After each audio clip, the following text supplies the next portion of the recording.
Et Parsem se dit satisfait par les mesures prises par la Banque centrale dans le cadre de la libéralisation du marché d'échange et la gestion des devises. Parce que depuis longtemps, Parsem avait crié haut et fort que le contrôle et l'intervention drastique de la Banque centrale dans la gestion du système de change au Burundi causait un tort énorme à l'économie nationale.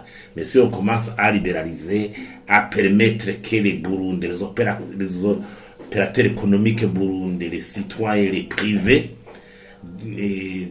détiennent des comptes en banque et les utilisent en toute liberté, peuvent me transférer des fois à l'étranger.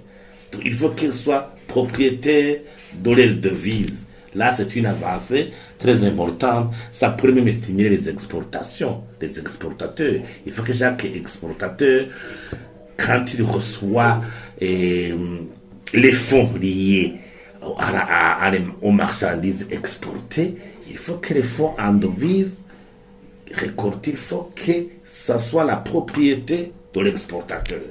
Sa propriété. L'essentiel, c'est que ça entre dans le circuit monétaire.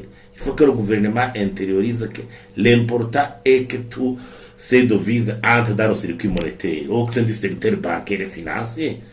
Et c'est pour cela même que le gouvernement devait prendre d'autres mesures à soutenir les touristes et tous ces opérateurs économiques des pays voisins qui viennent ici pour faire des affaires ici.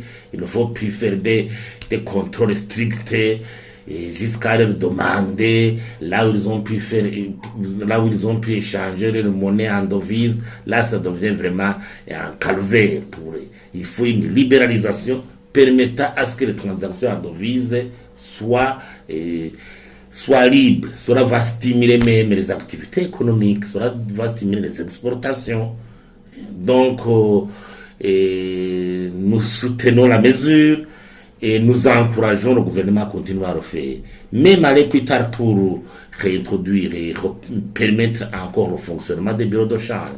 Parce que les bureaux de change pourraient gérer les devises du secteur privé, des opérateurs économiques, la confrontation au niveau du marché, l'offre et la demande, et la Banque centrale devrait réguler ou continuer à alimenter des devises provenant de la coopération, d'un éventuel emprunt, on peut des partenaires techniques et financiers, ou l'exportation des minéraux, parce que les minéraux restent la propriété publique.